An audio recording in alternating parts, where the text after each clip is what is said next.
মাত্র কয়েকটা আলু আর পটল দিয়ে আজ আমি বানিয়ে ফেললাম জিভে জল আনা একটা দারুণ রেসিপি। এটা খেতে যেমন দুর্দান্ত স্বাদের হয়, তেমনই খুব কম সময়ের মধ্যে কিন্তু বানিয়ে ফেলতে পারবে। একদম ইউনিকভাবে রান্না করেছি, বাড়ির সবাই কিন্তু খুব পছন্দ করবে। বন্ধুরা, একটাই অনুরোধ, ভিডিওটা একটু স্কিপ না করে দেখবেন। ভালো লাগলে অবশ্যই একটা লাইক করে দেবেন, নতুন বন্ধু হয়ে থাকলে একটা সাবস্ক্রাইব করে দেবেন। তো প্রথমে আমি আলু পটল কেটে নিয়েছি, পটলগুলো একটু খোসা রেখে এভাবে ডুমো করে কেটেছি, আর একইভাবে কিন্তু আলুটাকেও কেটে নিয়েছি, দেখুন এরকম ডুমো করে কেটেছি। এরপর কড়াইয়ের মধ্যে দিয়ে দিচ্ছি অনেকটা পরিমাণ সরষের তেল। আজকের পুরো রান্নাটা সরষের তেলে করব। তারপরে তেলের মধ্যে একটু লবণ দিলাম, এতে তেল ছিটকাবে না। এরপর পটলগুলো দিয়ে একটু হলুদ দিয়ে উল্টে পাল্টে এগুলোকে ভেজে নেব। খুব ভালো করে কিন্তু পটলটাকে ভাজতে হবে, তবে এই রান্নাটা ভালো হবে। যখন দেখবেন যে পটলের ওপরে এভাবে একটু বাদামি লেয়ার চলে এসছে, তখন আমি এর মধ্যে আলুগুলো দিয়ে দিলাম। আলুগুলো দেওয়ার পরে এক্সট্রা করে লবণ আর হলুদ দিচ্ছি না, এটা যা আছে তাতেই ভাজা হয়ে যাবে। এরপর উল্টে পাল্টে এটাকেও খুব ভালো করে ব্রাউন করে ভেজে নেব। যত ভালো ভাজা হবে তত কিন্তু রান্না ভালো হবে। তো দেখুন আলু আর পটলের ওপরে কিন্তু একটু হালকা ব্রাউন কালার চলে এসছে। একদম 50% মতো সেদ্ধ করে নিয়েছি ভেজে। এরপর এটাকে আমি একটা প্লেটের মধ্যে উঠিয়ে নিয়েছি। আর এদিকে দেখুন একটা বাটির মধ্যে 1 চামচ আদা বাটা নিয়েছি, এর মধ্যে দিয়ে দিলাম 1 চামচ জিরের গুঁড়ো, হাফ চামচ ধনে গুঁড়ো দিচ্ছি স্বাদ মতো শুকনো লঙ্কার গুঁড়ো, ঝালের জন্য কমিয়ে বাড়িয়ে নেবেন। এরপর রঙের জন্য দিচ্ছি একটু কাশ্মীরি লঙ্কার গুঁড়ো, এতে কোনো ঝাল নেই। এরপর হাফ চামচ হলুদের গুঁড়ো দিয়ে একটু জল দিয়ে একটা পেস্ট রেডি করব। খুব ভালো করে মিশিয়ে নিচ্ছি। এভাবে রান্না করলে কিন্তু একটু রান্নার স্বাদ অন্যরকম হয়। আর এখানে দেখুন কিছু গোটা মশলা নিয়েছি, একটা গোটা তেজপাতা, একটু লবঙ্গ, একটা এলাচ আর একটু দারুচিনি। এরপর পটল আলু ভাজা তেলের মধ্যে আরও একটু এক্সট্রা তেল অ্যাড করে তেলটা একটু গরম হয়ে এলে এর মধ্যে গোটা গরম মশলা দিয়ে দিলাম। এটাকেও 5 সেকেন্ড মতো নাড়াচাড়া করে নেওয়ার পরে যেই মশলাটা রেডি করেছিলাম শুকনো মশলা, সেটা এর মধ্যে আমি দিয়ে দিলাম। দেওয়ার পরে এটাকে কিন্তু খুব ভালো করে নাড়াচাড়া করে হালকা আঁচে কষিয়ে নেব। যতক্ষণ না দেখবেন যে মশলা এবং তেলটা সেপারেট হয়ে যাচ্ছে, ততক্ষণ পর্যন্ত কিন্তু এই মশলাটাকে কষাতে হবে। এখানে দেখতেই পাচ্ছেন মশলা এবং তেলটা একদম আলাদা হয়ে গেছে। এরপর এর মধ্যে দিয়ে দিচ্ছি টমেটো বাটা, 2টা মোটা সাইজের টমেটো একদম মিহি করে পেস্ট করেছি। এই রান্নার মধ্যে টমেটো পেস্ট দিলে কিন্তু রান্নার স্বাদ ভালো হয়। তো খুব ভালো করে কিন্তু মশলার সাথে কষিয়ে নিচ্ছি। তার আগে একটু লবণ দিয়ে দিলাম স্বাদ মতো, দিয়ে খুব ভালো করে মশলাটাকে কষিয়ে নিচ্ছি।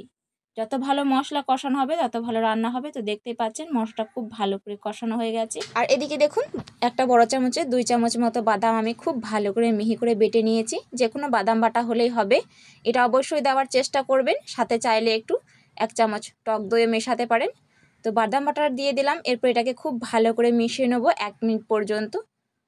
খুব ভালো করে যখন দেখবেন যে মেশানো হয়ে গেছে এবং ওপরে তেলটা ভেসে আসছে, তখন বুঝবেন যে বাদামটা খুব ভালো করে মিশে গেছে মশলার সাথে। এরপর ভেজে রাখা আলু আর পটলটা আমি এর মধ্যে দিয়ে দেব।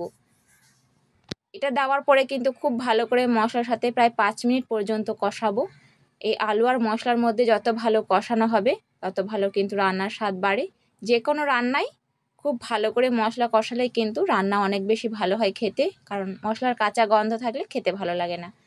তো দেখুন এভাবে তেলটা ভেসে উঠছে, যত ভালো করে কষাচ্ছি ওপরে তেলটা কিন্তু ভেসে উঠছে, দেখতে এতটা সুন্দর লাগছে।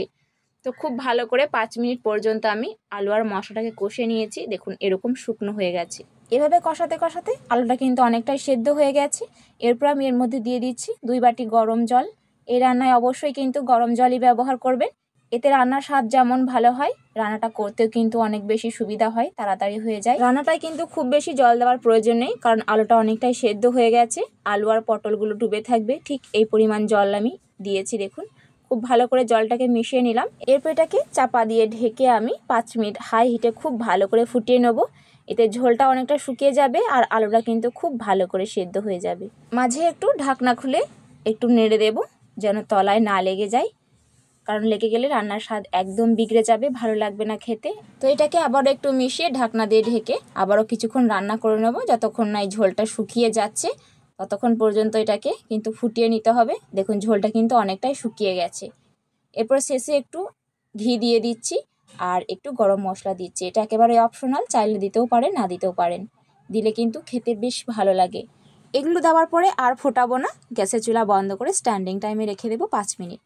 রান্নাটা কমপ্লিট হয়ে গেছে, এতটা সুন্দর লাগছে দেখতে। গরম গরম ভাতের পাশে এরকম তরকারি খেলে সত্যিই অন্য কোনো তরকারি লাগবে না। একটা তরকারি দিয়ে আপনি পুরো ভাতটা খেয়ে ফেলবেন, এতটা মজার হয় এই রান্নাটা।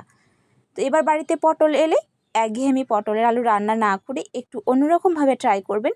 সবাই যেমন খুশি করে খাবে আর রান্নাটাও পুরোটা শেষ হয়ে যাবে, এক ঝামেলায় কিন্তু সব মিটে যাবে। তো বন্ধুরা, বাড়িতে কিন্তু অবশ্যই বানিয়ে দেখবেন, আমাকে কমেন্ট বক্সে জানাবেন কেমন হয়েছে। আর ভালো লাগলে একটা লাইক করে দেবেন, সাবস্ক্রাইব করে দেবেন। আপনি যদি এই রান্নাটা ফেসবুক থেকে থাকেন তো প্লিজ পেজটিকে ফলো করে আমার পাশে থাকবেন। আজকের মতো এখানেই বিদায়, দেখা হচ্ছে আবারও নতুন কোনো একটা রেসিপিতে। আল্লাহ হাফেজ।